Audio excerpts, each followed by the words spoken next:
Hello, these are artificial intelligence-generated voices, but the words read were created solely by humans using artificial intelligence for some of the writing, as well as Microsoft's Clipchamp to generate the voices and the podcast recordings.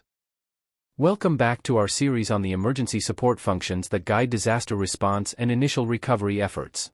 Today, we're diving into Emergency Support Function number 7, or ESF number 7, which focuses on logistics. Specifically, we'll be discussing the crucial aspect of logistics in ensuring the safety and well-being of children during disasters. With me again is Patricia Frost, Vice Chair of the National Pediatric Disaster Coalition, who brings a unique perspective on the special needs of children in these situations. Thanks for joining me. It's great to be back, Mike. This is an important topic that does not always get the attention it deserves by emergency management planners and other groups. And when it comes to children, logistics can literally be a life-saving consideration. As we saw in the 2023 National Preparedness Survey, only 48% of respondents had taken steps to prepare adequate supplies to shelter in place in their homes. The percentage of people who are truly ready for any disaster gets even lower when you consider the complexities of evacuating with young children, or the possible separation of families because of the disaster. Essential items as part of the logistics supply chain, such as diapers, formula, feeding supplies, and even portable cribs are often overlooked in disaster planning. It's true. I have seen shelter kits with 4 different types of contact lens solution, but no infant supplies except for 6 disposable diapers, a roll of duct tape and a pair of scissors. Adults can often get by with that type of MacGyver-type improvisation, but when you're dealing with infants and toddlers, they can't wait for those life and health safety critical supplies to arrive days later. How do logistics teams plan to ensure these items are prioritized? It starts with recognizing that children have very different needs than adults. Logistics teams need to work closely with organizations that understand those needs. For example, pediatric-specific supplies like diapers, wipes, specialized medical equipment, and medications need to be staged and ready to deploy quickly. There are different size baby bottle nipple openings for different age bands. Think about the impact of something like albuterol shortages, which we've seen recently due to supply chain issues. Children with asthma rely on it, and any disruption can be dangerous. Is a nebulizer on the shelter supplies list? Imagine the ripple effect when those items aren't available on time. But it's not just about medical supplies, is it? Exactly. We also need to consider things like safe pediatric bed availability during a disaster. Really young children cannot sleep on cots. A major issue we saw during respiratory surges was when hospitals quickly ran out of space, especially for pediatric patients. Children's hospitals make up less than 5% of hospitals nationwide, which means in a disaster, a child needing care might need to be transported hundreds of miles. That's where ESF number 7 connects with ESF number 1, ensuring that we have the transportation and logistics systems in place to move children where they can get the care they need. Think about pediatric-sized wheelchairs and crutches, the durable medical equipment designed specifically for children. And it's not just healthcare. We are also talking about activities of daily living, support items needed for independent living. I am betting that shelter operators do not have a bunch of extra staff at shelters who can help everyone. If they had the right logistics items pre-staged, then folks could help themselves, including their children with disabilities and access and functional needs. The coordination between sectors can complicate things too, right? Schools, shelters, and medical facilities may all rely on the same vendors, creating competition for the same critical supplies.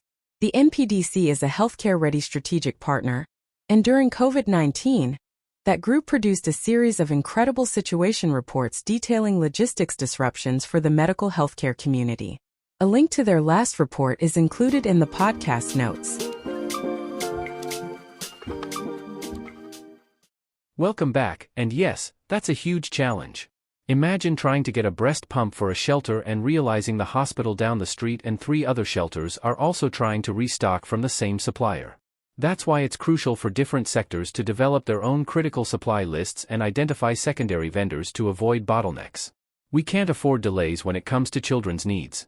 In 2022, the United States experienced a significant shortage of infant formula, particularly specialty formulas for babies with allergies, intolerances, and metabolic issues.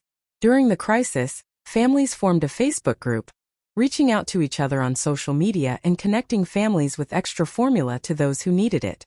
the White House had to intervene. A review showed that in addition to weakened supply chains associated with COVID, it was a voluntary product recall and closure of a production facility by one of the largest formula producers in the country that added to the crisis. This resulted in some cases in panic buying, which only worsened the situation. And as you know all too well, Mike, the disaster-based feeding of infants and toddlers must not be solely dependent on baby formula. Yes, Pat. As I mentioned in our episode number 6 on mass care, I have an entire book chapter on this subject.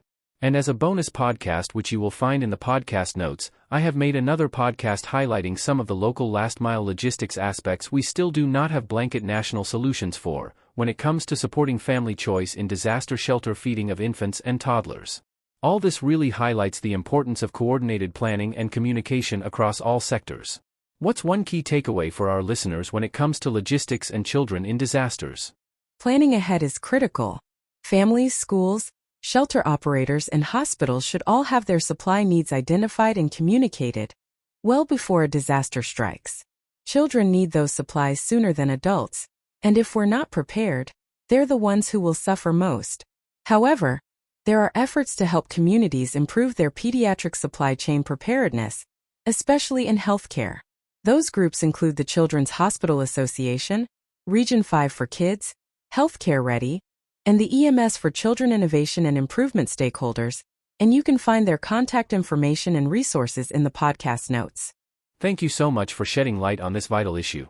The more we understand how to prioritize children in disaster logistics, the better prepared we can be to meet their needs when it matters most. Next up in our podcast series, besides the bonus episode, is episode number 8 on emergency support function number 8, which is public health and medical services. Every possible disaster type has an ESF 8 impact, and that includes adverse impacts for children as well. Thanks for listening, and remember to include #PrepForTheKids for the kids when amplifying any of our social media messages or creating your own.